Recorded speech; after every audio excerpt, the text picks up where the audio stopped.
Durante los últimos años, cada vez se ha hecho más frecuente celebrar el 14 de marzo, el Día de Pi.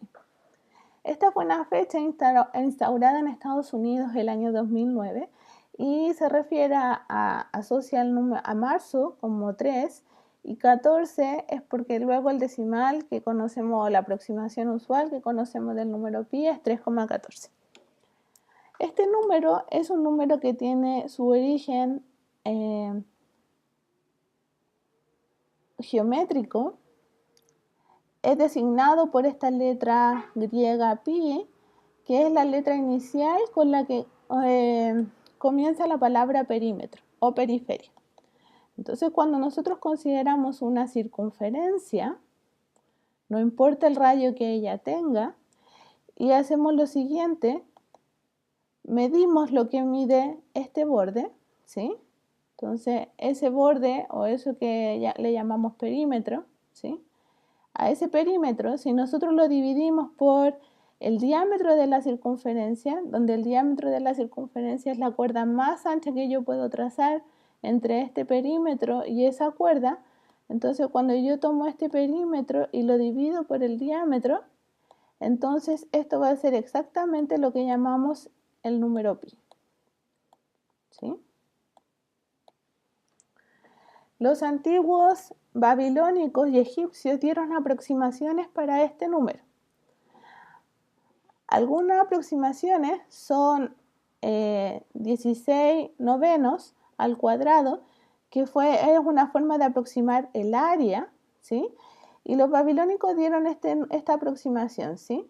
3,125.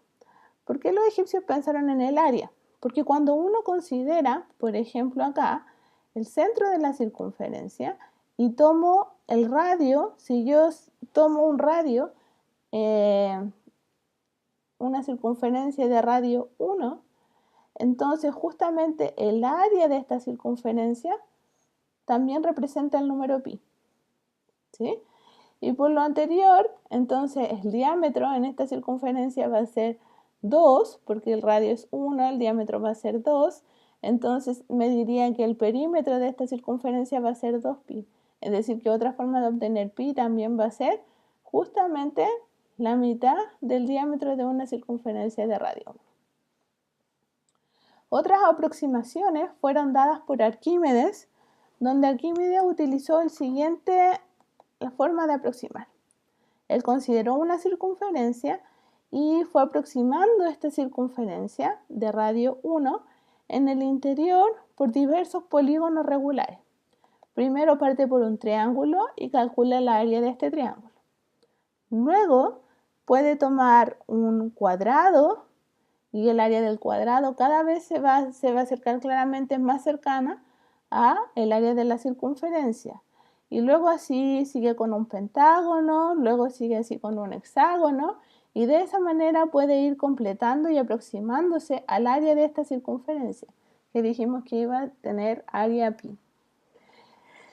Arquímedes hizo este proceso, se piensa que para 96 polígonos por el interior, y haciendo el mismo proceso ahora por polígonos al exterior, entonces encuentro dos posibles límites, ¿sí?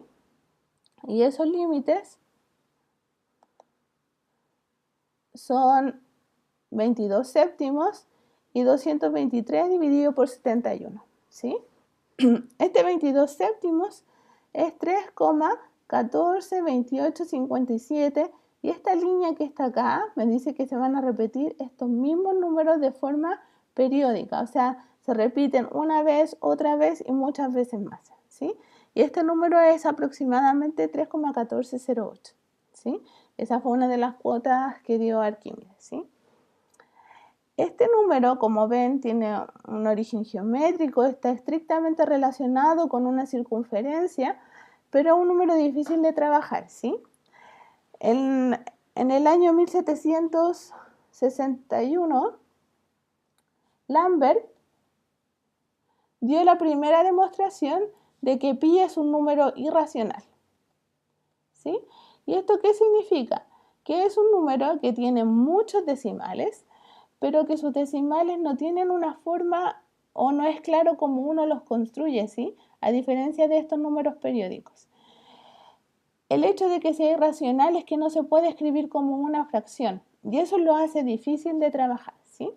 Actualmente en Internet nosotros podemos encontrar algunos programas en los cuales le permite a uno, por ejemplo, si coloca número de cifras decimales de pi, entonces, claro, podemos llegar a tener 1500 decimales de pi, incluso algunos ofrecen calcular 13,3 billones de números de pi. Actualmente en India se presenta el récord Guinness de una persona que recitó en aproximadamente más de 9 horas 70.000 dígitos de pi, ¿sí? Nosotros sabemos, lo otro que se demostró años más tarde fue que el número pi es un número no solo irracional, sino que trascendente, ¿sí? Y esa demostración fue dada en el año 1882, que dice que pi, por Lindemann,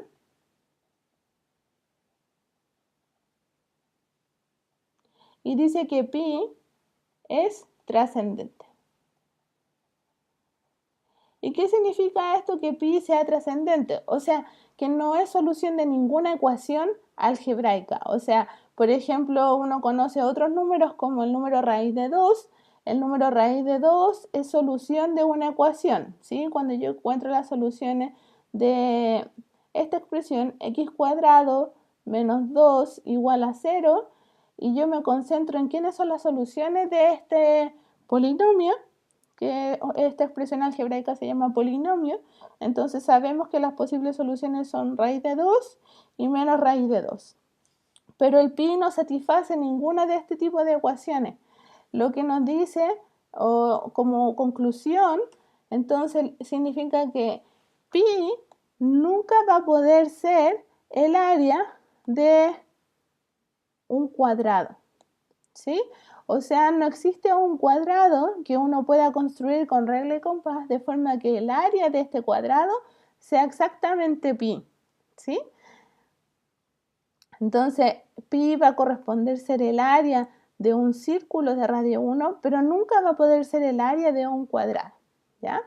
La demostración de que este número es trascendente tiene algunas ideas del álgebra lineal y principalmente se basa en la siguiente identidad, que a lo mejor algunos la pueden haber visto por ahí, y es la siguiente. Cuando considero el número e, que es el número de Euler, y lo elevo a la i por pi y le sumo 1, esto es 0, ¿sí? En algún otro momento podemos hablar más sobre el número de Euler. Esta es una forma de escribir un número complejo. Cuando yo tomo esta expresión y le sumo 1, esto me da 0. Entonces esto, la idea que está de fondo, obliga a que este pi tiene que ser un número trascendente. Esto no va a poder pasar en el caso que el pi fuese un número no trascendente, ¿sí? Eso sería por hoy. Espero que les haya entusiasmado saber por qué celebramos el día de pi.